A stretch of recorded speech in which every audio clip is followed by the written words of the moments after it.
Thank you very much. I'm Marcel Robillard, President, CEO of Puma Exploration, junior mining company doing some exploration for gold in New Brunswick, northern New Brunswick, Canada. Marcel, really nice to meet you. I know almost nothing about your company, so I'm going to learn a lot, I'm sure, in the next half an hour when you talk me through it.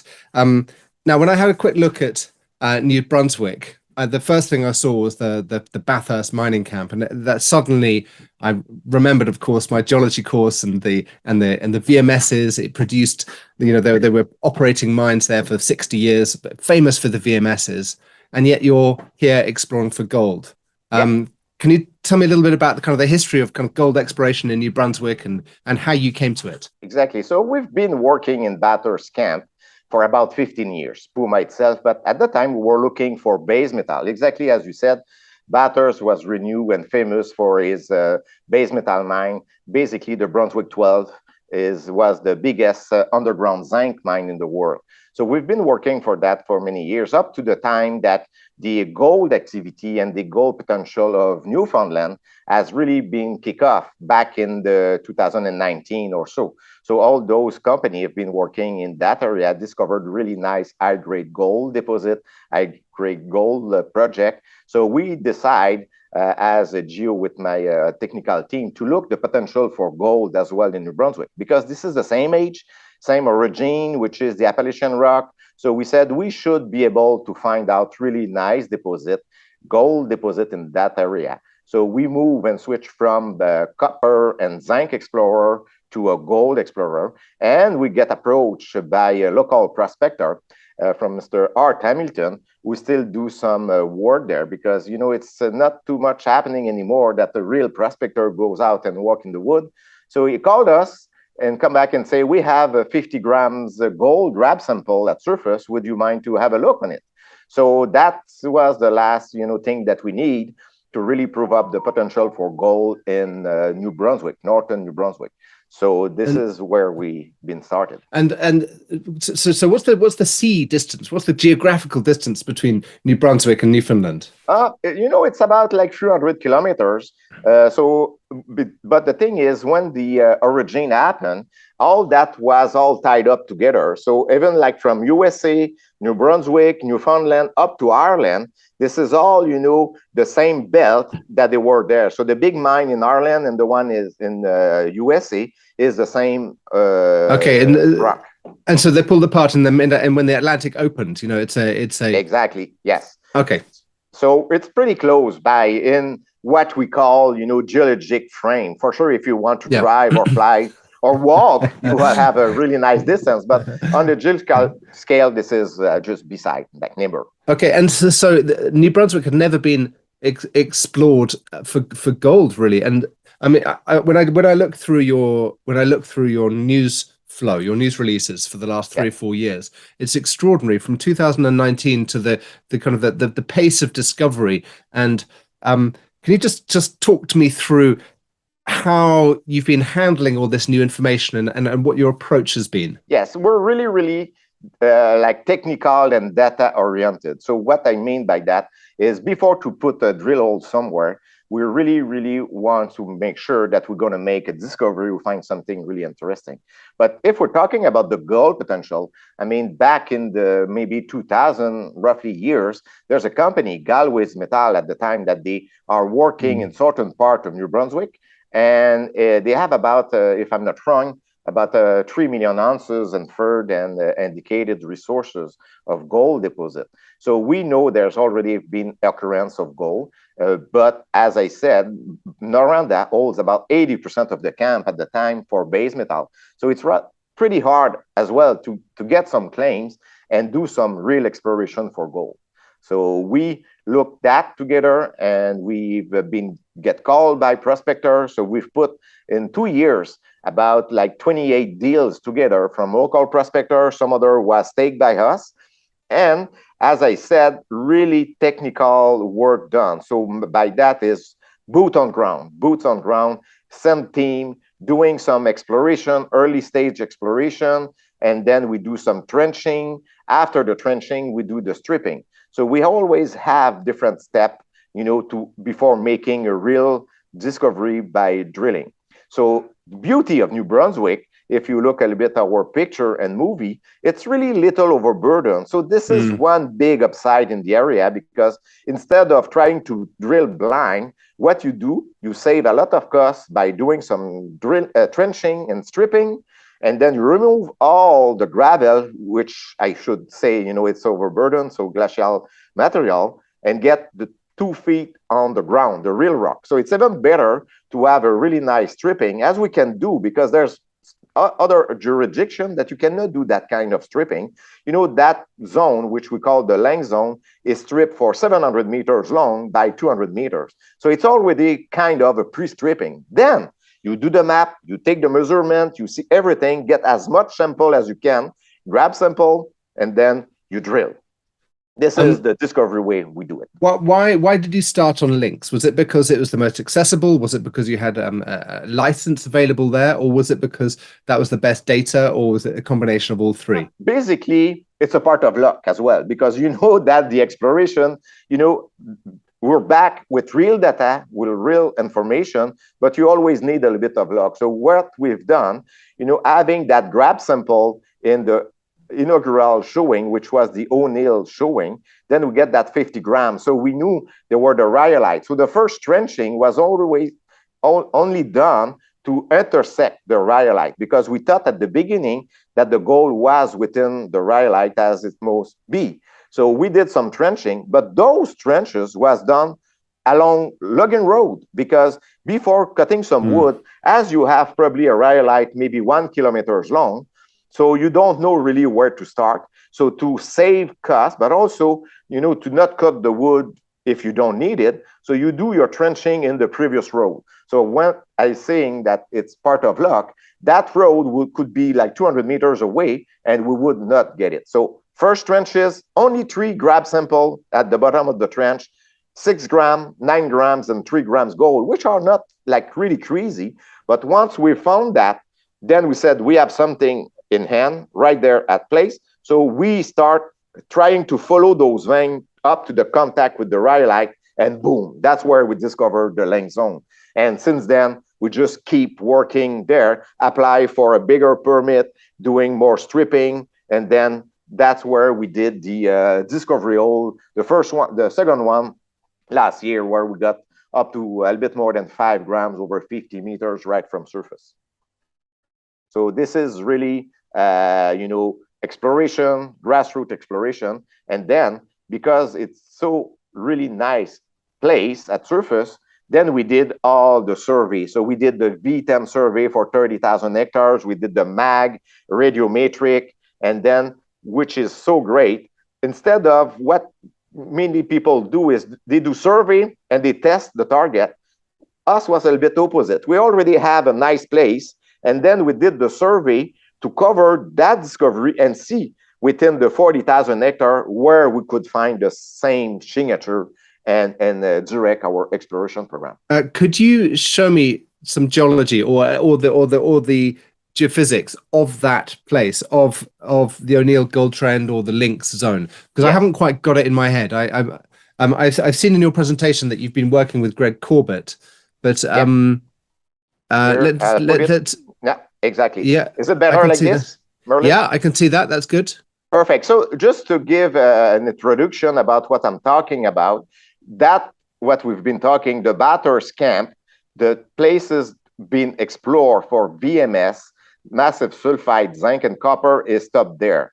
So everybody was working in that area for the last 50 years. As those rocks are a little bit younger, it was kind of left beside. So that's the reason why we've been able to collect those ground there. And now it's 100% Puma. The other major structural feature in that slide is the Williams Brook mainstream fault. That's a neurogenic fault, same major suture as we can see, and all together up to the Newfoundland. So that is a major break that can prove up, the presence of a orogenic gold system. And within it, what we have been discovered so far is the Lynx gold zone, the Cougar gold zone, and the Jaguar. So this zone, those two were worked in 2008, and we've been really concentrate the work so far on the Lynx. So basically, sorry. Yeah. Jaguar and Cougar were worked in 2008, but not by you, by someone else. Exactly. So we had that in the back pocket. You know, at the same time that the 50 gram was discovered, the same company did a little bit of drilling there, but we didn't work there up to this summer because that was kind of, as I said, in the back pocket, and we wanted to really show what it is there before trying to add more work there and using our own exploration technique, the way discovery tools that we use there to apply that here. And I tell you, we have real good success, and I'll be able to publish that pretty soon on the news wire. Okay, so let's go on. Let's have a little bit closer look at the Lynx zone. Yeah. So the Lynx zone itself here, you see this is the best way to do exploration for us as we have access to surface. So those are very high-grade gold sample. This is all grab sample taken from surface. So removing all the dirt, you have access to rock, and then you take as much sample as you can. There's only a little place here that we cannot do stripping because there's too much overburden. After 6-7 feet of overburden, it's kind of too touchy to remove all the ground and get access to rock. So we decide just to drill. But here, it's really high-grade gold up to 371, all at the contact between the rhyolite and the sediment. And do you have any sulfides in? I can see some sulfides in that rock sample on the left there. Yeah. But you know, is this unweathered? Yes. You know, that surface zone, you don't see like superficial alteration. You know, it's not something like it just because it has been there. It's not a Gaussian zone. The thing that we can see is kind of a little bit of galena, a little bit of antimony, but those are in the deepest rock drill, not the surface, because the surface are really, you know, described as a supergene gold alteration that has been put at the same time than, you know, the formation of the EPithermal system.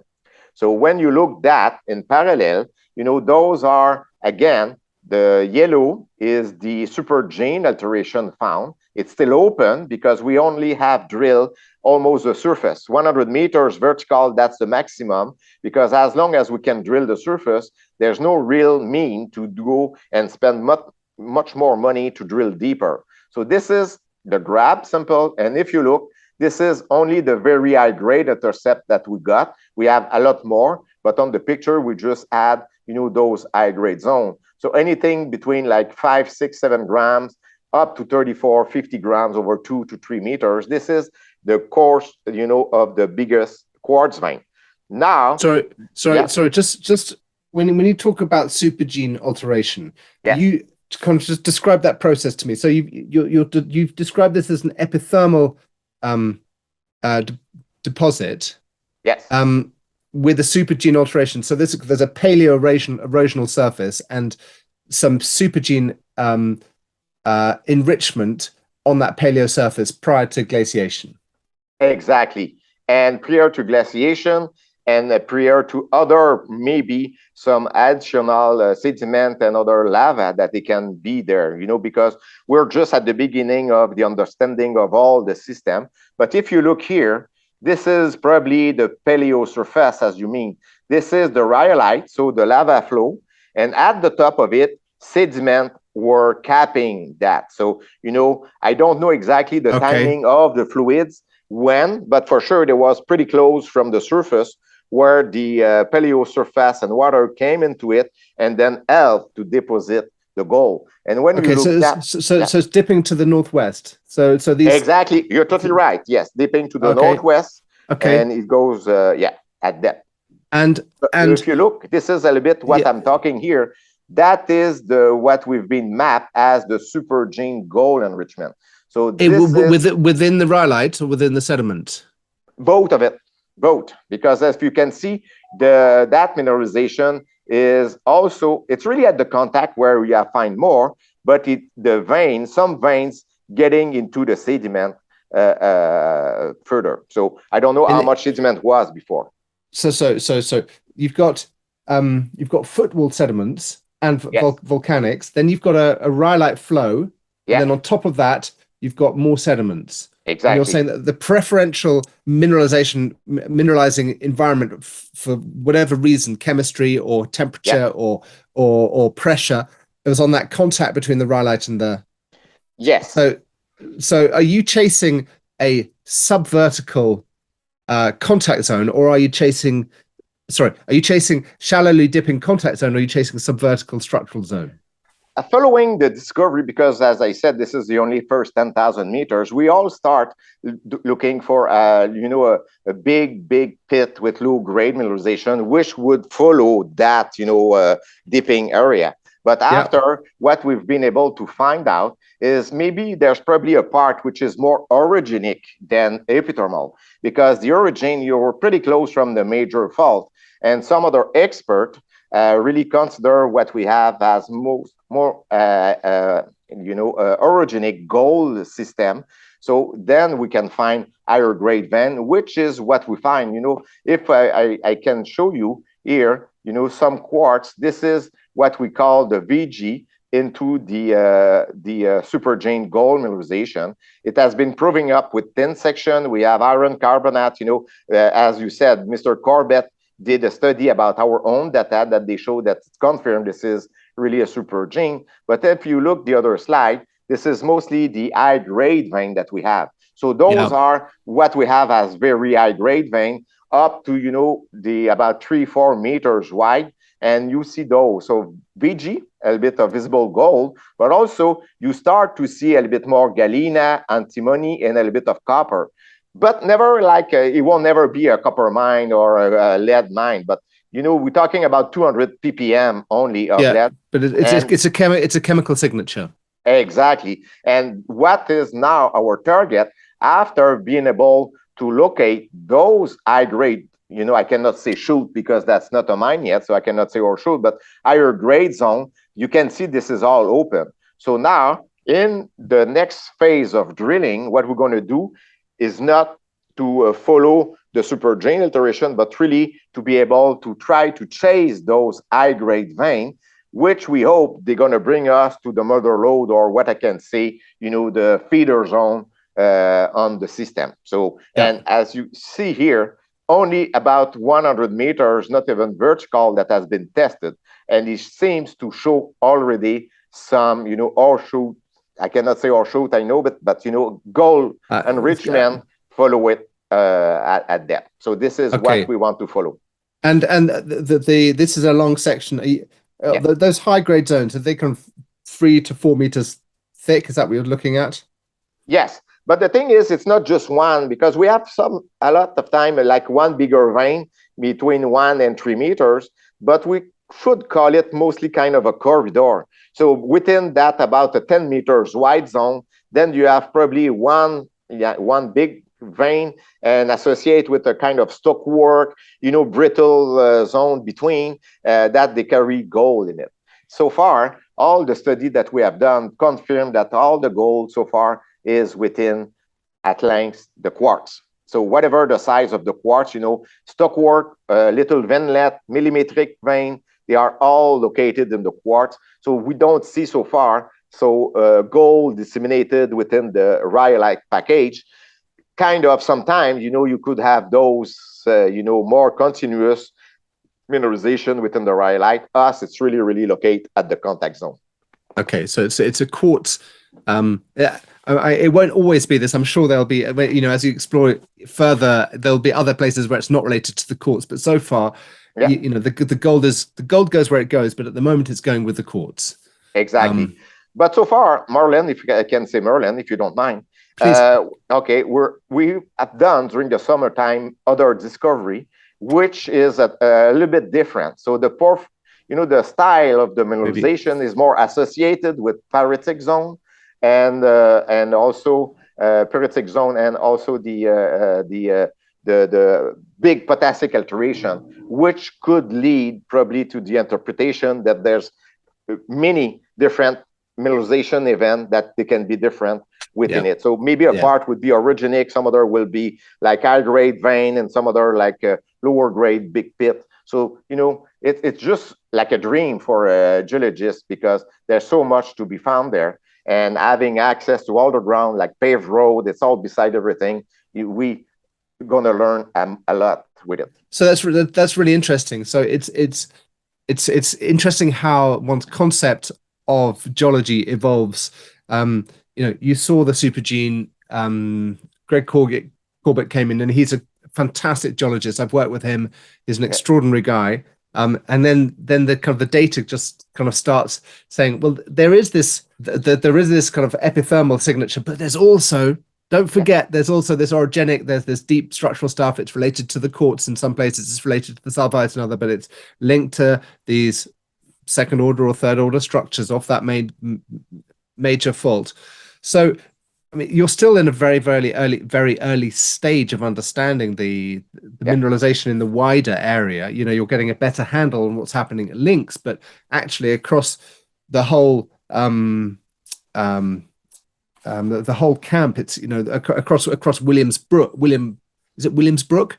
Williams Brook, yeah. There's a lot to learn still. Yes. No, and it's to be honest, it's just the beginning. And the way that we want to, confirm things is to start to really understand well the Lynx gold zone.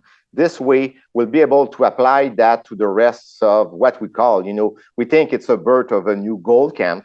For sure, we're going to need to have more gold everywhere, but so far. But yes, learning that area, putting some survey on it, define some, we use also like artificial intelligence, to direct us. We've done some work with cards in Windfall Geotech, Mirage Geoscience. So we are really like data directed and technical work to be done. And then we're going to find, but Marlon, the time we're going to know what kind of deposit is 10 years after the mine is done. So, yeah, sure. It's always the same, working. But the beauty of it, like every time we go somewhere, we find gold, we increase the knowledge of the area. And, it's really, as you said at the beginning, Bathurst area, New Brunswick, has been explored for 50 years. The only work done by a company was in 2008. So 50 years without lack of anything, because there were no discoveries somewhere else.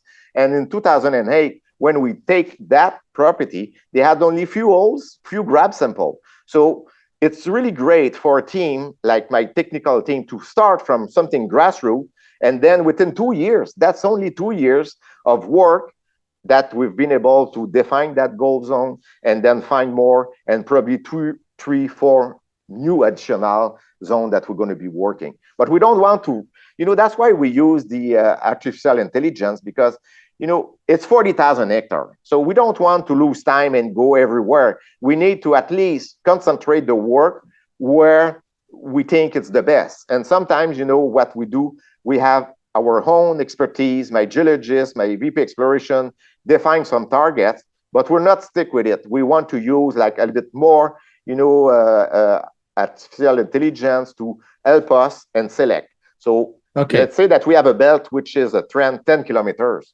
It's easy to say, oh, let's go there and there. But if you can shrink that really zone in 1 kilometer, then you can do proper work and not lose time. Sometimes it's good to know where not to go, because you just don't spend money there. Absolutely.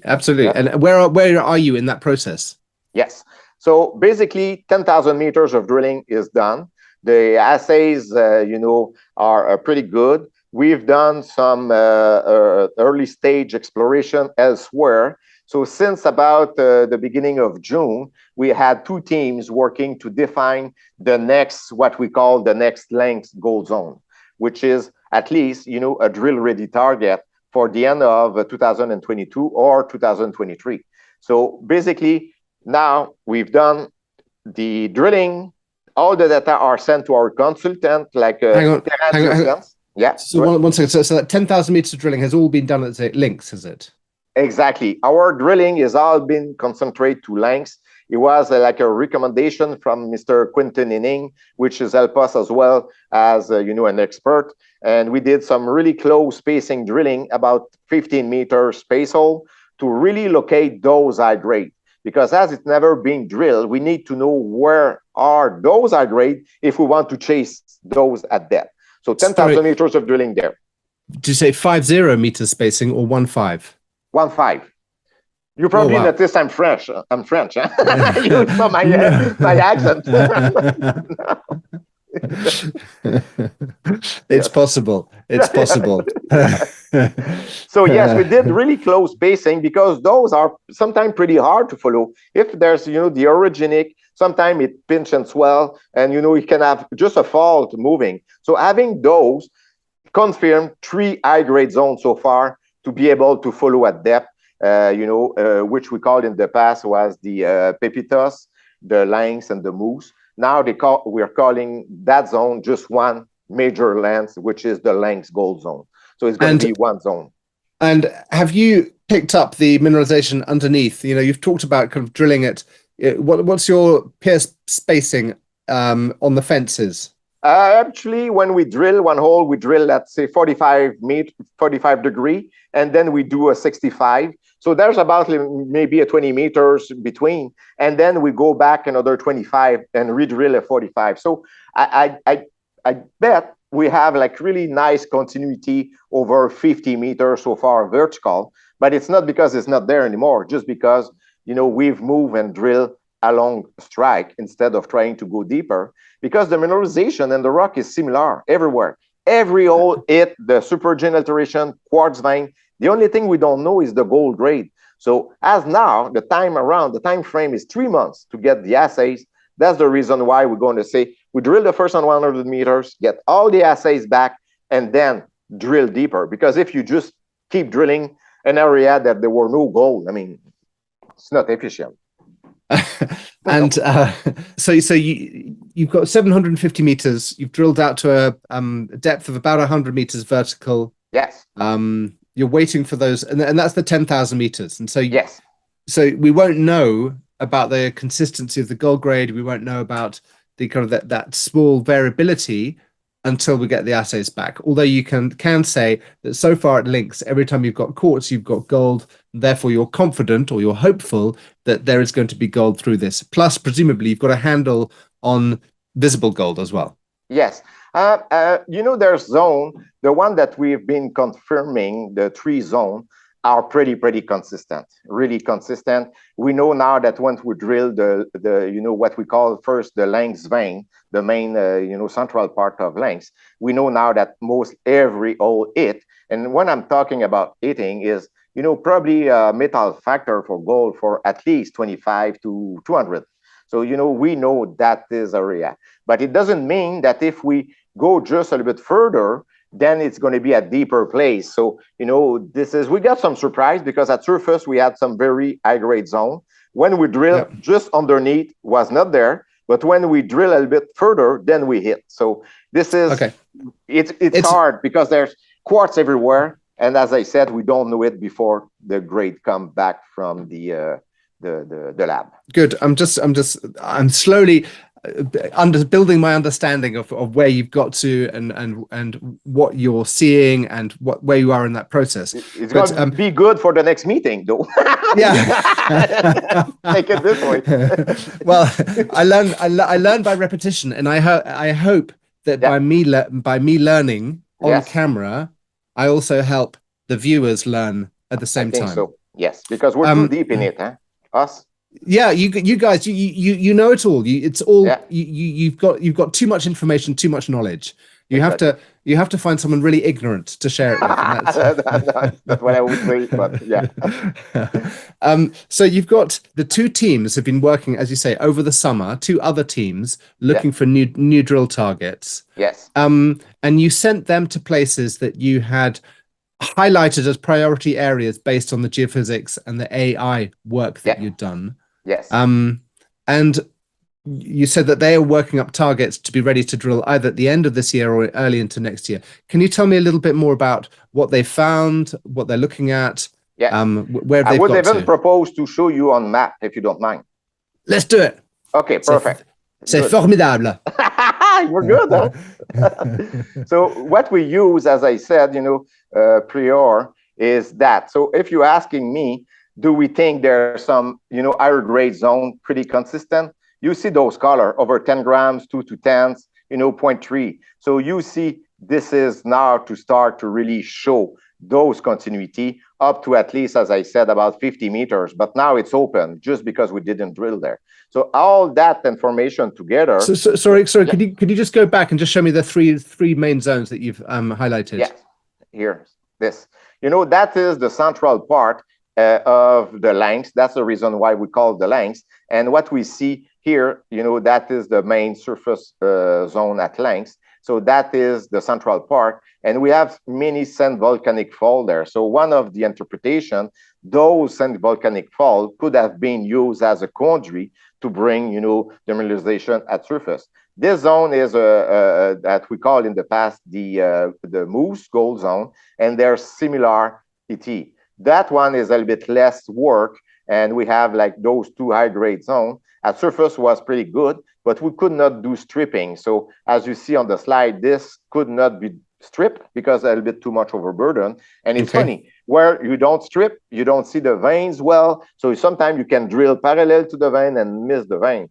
So when all the info was put together, then this is what you said about Corbett. What talking about that potentially, he did some work for us here. You're showing that where might be, those can be the sand volcanic fall. Those are the high-grade vein, and they can be related to a porphyry gold or, any kind of porphyry system. And we have a major like potassic alteration and mag anomaly right there.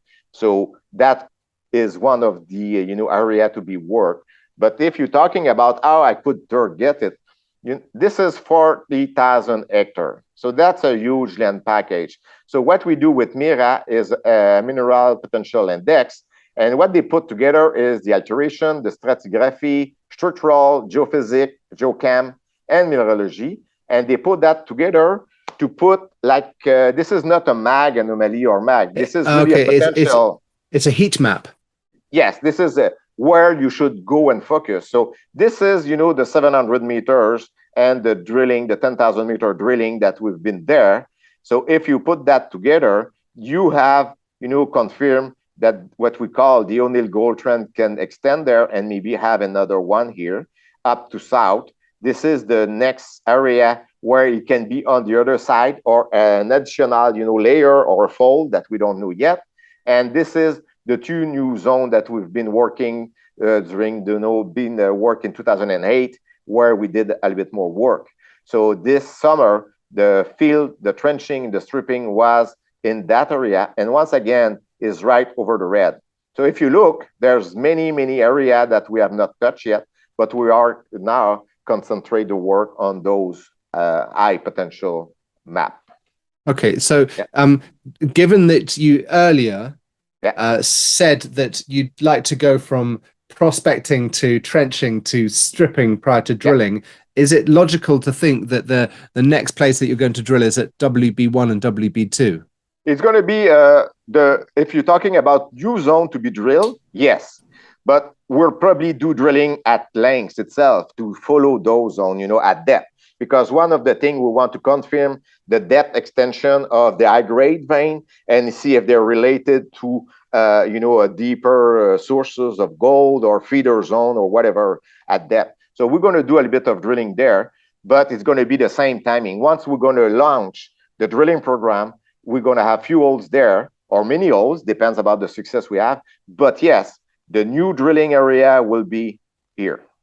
Okay. That zone work and strip, because last year we already had a little bit of trenching information. This summer we do the stripping similar to the Lynx, and then once the stripping will be done and all the assays back in hand, we're going to bring the drill and drill those area. Now this map is very pretty. It's very nice to look at. What have the geologists got most excited about when they've gone out and they've been prospecting in these areas where you've talked about exploration, trenching, and prospecting? Which is the bits where they've come back and said, you know what, I bet a beer that this is the best place?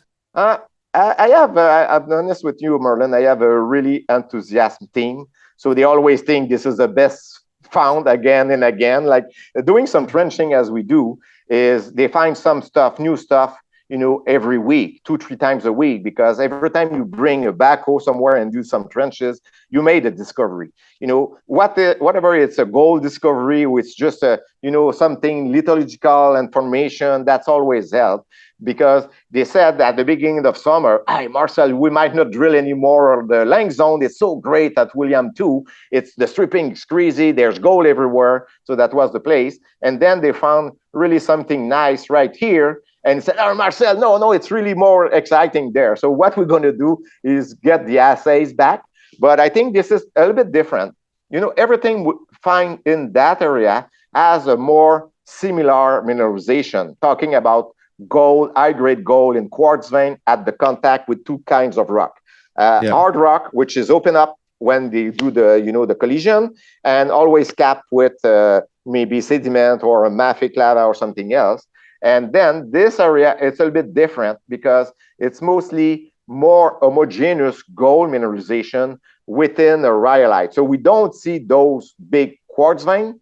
It's mostly like a stockwork zone in puritic, a bit more pyrite alteration. But then, we've done some soil survey, additional new discovery, also drone mag survey. So even if it doesn't seem like this, we have been really, really, active on ground all the summer long. And now that the fall is coming, then we're going to have a continuous news of flow to inform the people and the market about what we have done during the summertime. And as the 2-3 months time frame between the collection of the sample and the assays, that's helped because everything sample in June will be released pretty soon. And we have been working still, and we're still working every day and find new gold stuff. Now, quick question. I noticed on that thing you had something like a bulk sample. At Lynx. I love a bulk sample. It's always nice to get some representativity in your sampling.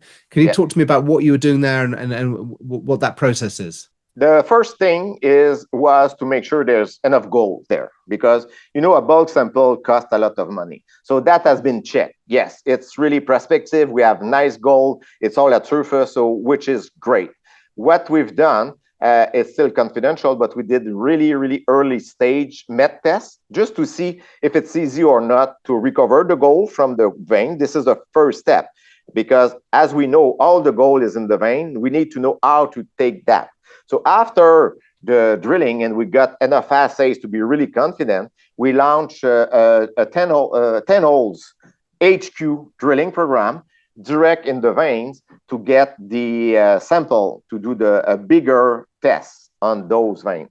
So this is currently happening. We have 100 meters of HQ core, which is going to give us enough material to at least see the recovery and the met test to kind of have a flow sheet of it before doing the bulk sample. So what are you talking? Is that about 600 kilograms? Yeah, something like this.